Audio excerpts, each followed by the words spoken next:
We'll get started. Josh Braun, Stephen Dix here. Bob, your show. Okay, I couldn't tell if you said Bob or Tom. Go ahead, Bob. Oh, okay. Hey, for both you guys, it's senior day. Josh, I think Sam said you were walking, but you had a shot to come back. And Stephen, I didn't see you on the list, so I think you have a year left. Is that right? Yeah. Okay. Yes. Well, I guess for both you guys, what does senior day mean? It's kind of changed with the transfer portal. Whether you're trying to help the seniors win or maybe you're senior yourself, just what does senior day mean to you guys? I mean, for me personally, it's just an opportunity to get out in front of the home crowd one last time. And we haven't given the home performance this year that we would have liked to. And so just to get out there one more time and try to change that narrative, try to give the fans something to cheer for. It's big for me. And like you said, I do have another year. I haven't decided one way or the other. I'm just focused on finishing out the season strong. I'm focused on Louisiana Tech this week. But I mean, I've talked about it with my wife, just given my situation, and we both agree that God has a plan for us, and we're just trying to figure out what He's calling us to do. Yeah, Stephen, I'm sorry, go ahead. I think senior day is just a great opportunity to honor the guys that have been here for a while, especially the ones that have been here since day one as freshmen coming in, and any transfers that are finishing off their career, one last time at the home team and the home game, the team they're playing for, And I do think that, with this being the last home game, I think it's just, like you said, like we haven't been performing well at home like we would have hoped to. I think it's just a good way to end off on the right note, man, just to, give us like a brighter look going in moving forward into the future, with the way that we plan to play. And I will say that for the guys such as Hudson Clark and Eric Gregory, who have been here for 6 years, who've been through a lot of ups and downs, this would just be a great opportunity for us to give them a great send off. And I mean, those two, they're close friends of mine. I love playing with them, and I'm hoping that we can give them the senior night that they've always dreamed of. Okay, thanks, guys. Tom, go ahead. Hey guys, I want to ask y'all about Louisiana Tech a little bit. Josh, their defensive numbers are pretty doggone stout. What do you make of that unit? Yeah, they're a solid unit. They've been playing some good ball these past couple of weeks. I mean, you can look at their record if you want to, but they've been in some close games, some overtime games, and they definitely play better than their record shows. They're a better team. Just given the defensive front that they run, the 3-3 stack with the robber. It definitely is challenging just because it's not a defense that you go against week in and week out. And so we're going to throw some wrinkles in and just we just have to be sound in our assignments and understand what they are trying to present defensively and how we're going to overcome that. Steve, what kind of scouting report you got on these guys general? Like you said, obviously the record is very doesn't really match with the way they play. I think that their offense is pretty good, man. They do a whole lot of different stuff, which is kind of confusing to keep us on our toes, man. We just have to be really good with adjusting. But like we treat any team, man. It's a faceless opponent, man. We're playing ourselves. We're gonna go out there and play to our standard of ball, not to the team that we're playing. We're not gonna play down. We're gonna play up. Just the standard of what we do and how we perform. But I think I have a pretty good scheme, man. We just got to go out there, prepare and play assignment football and play together as one. Stephen, what have you thought of your season as a whole, and would it be within the realm of possibility you would come back? Well, since I have here, obviously that's a possibility I have to take in consideration.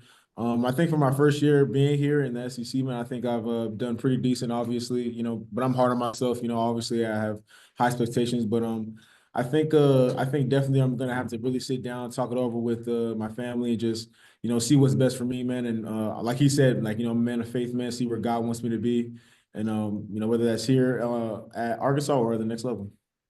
You guys made a big move defensively last week, a big improvement from the Ole Miss game. How are you guys feeling going into the last 2 games of the season? We're just we're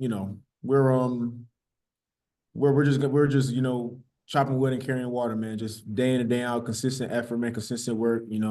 Regardless of the result, man, we're just gonna come back and we're gonna go to work. And I think that's just the thing that we've really bought in on, is just getting back to work. Because we can sit around here and sulk about getting put up 50 on us against Ole Miss, or we could come back to work and have a pretty good performance against Texas like we did this past week. Regardless of the result.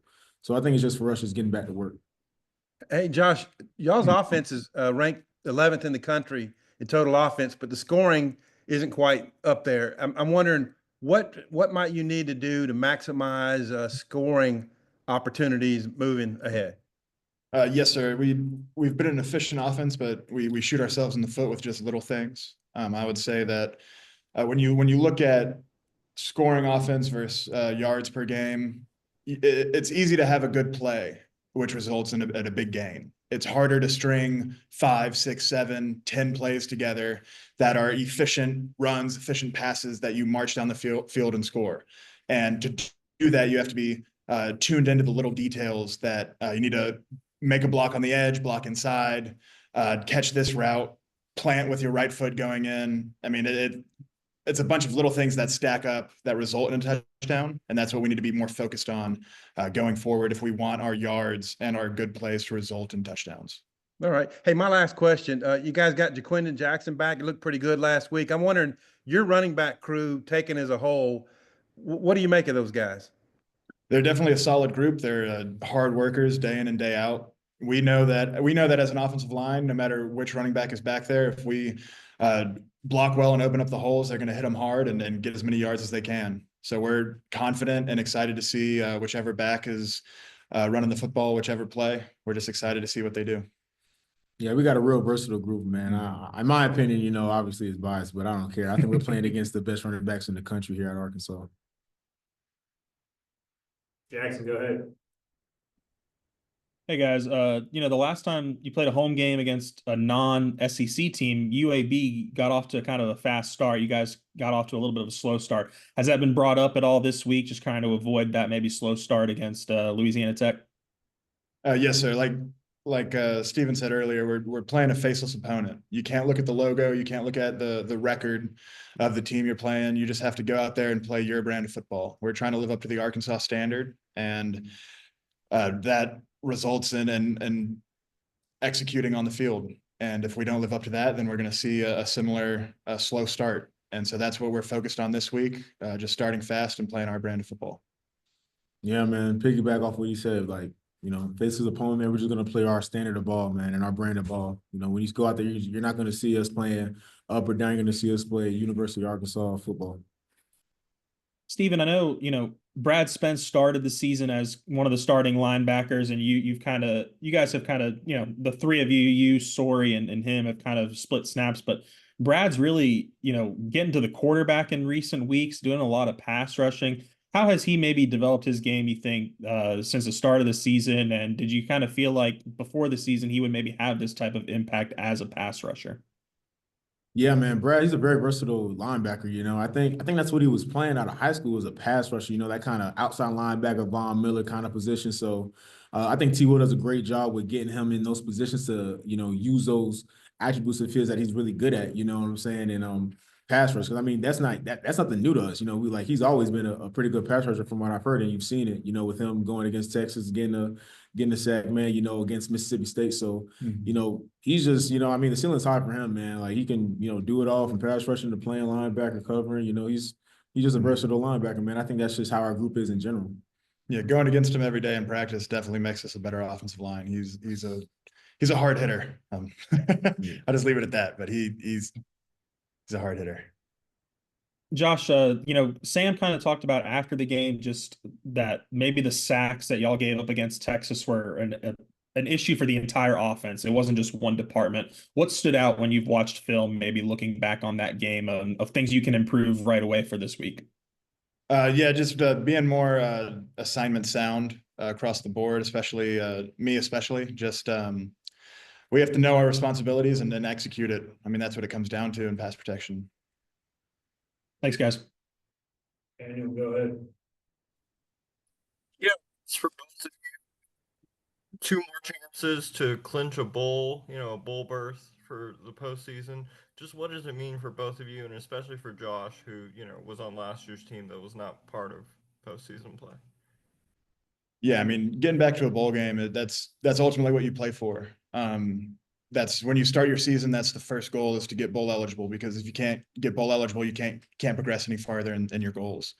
And so for me personally, I've never won a bowl game. The last time I went to a bowl was in 2021. And so I'm definitely excited to to secure the win and get a bowl berth and see where we end up.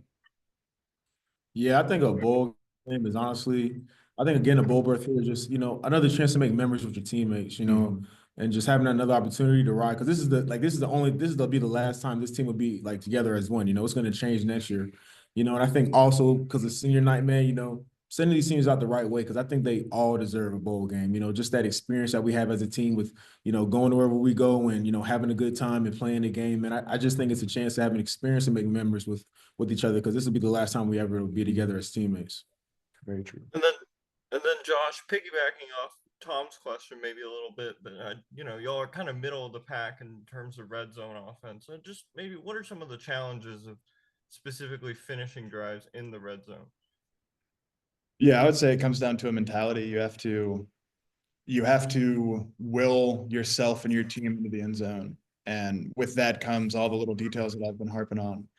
You have to execute your assignment and finish your blocks. And that goes across the board. I mean, you have to do your 1/11th of the responsibility for the play. You have to control your own responsibility. And so that's basically what it comes down to. And that's what we need to get better at. Appreciate it, guys. All the best. Of course. Good stuff. See you Saturday.